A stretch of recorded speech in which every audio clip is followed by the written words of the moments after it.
வார ராசி பலன். துலாம். கிரக அமைப்புகள். புத்திரஸ்தானத்தில் ராகுவும் சந்திரஸ்தானத்தில் சத்ருவும் சனியும் களத்திரஸ்தானத்தில் செவ்வாயும் அஷ்டமஸ்தானத்தில் சூரியனும் பாக்கியஸ்தானத்தில் சுக்கிரனும் புதனும் தொழில் ஸ்தானத்தில் குருவும் லாபஸ்தானத்தில் கேதுவும் இருக்கின்றார்கள். சந்திரன் இந்த வாரம் கும்பம், மீனம், மேஷம் மற்றும் ரிஷப ராசியில் சஞ்சாரம் செய்ய இருக்கின்றார். பலன்கள். செயல்பாடுகளில் சுதந்திரத்தன்மை அதிகரிக்கும். உறவினர்கள் வழியில் மகிழ்ச்சியான செய்திகள் கிடைக்கும்.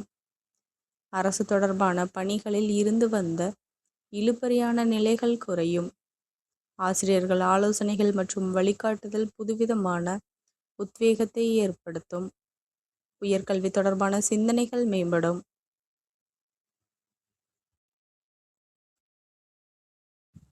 எதிர்பார்த்த சில உதவிகள் கிடைப்பதில் காலதாமதம் உண்டாகும்.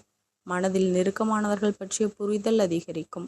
வர்த்தக பணிகளில் புதிய முதலீடுகள் தகுந்த ஆலோசனைகளை பெற்று முடிவுகளை எடுக்க வேண்டும். பொழுதுபோக்கு செயல்பாடுகளில் தனிப்பட்ட ஆர்வம் ஏற்படும். இலக்கியம் சார்ந்த துறைகளில் ஈடுபாடுகள் உண்டாகும். வியாபாரம் தொடர்பான புதிய முயற்சிகள் கூட்டாளிகளின் ஒத்துழைப்பு கிடைக்கும். வழிபாடு. வெள்ளிக்கிழமையில் மகாலட்சுமிக்கு நெய் தீபம் ஏற்றி வழிபட பொருளாதார நிலையை உயர்த்தும். நன்றி கலந்த வாழ்த்துக்கள்.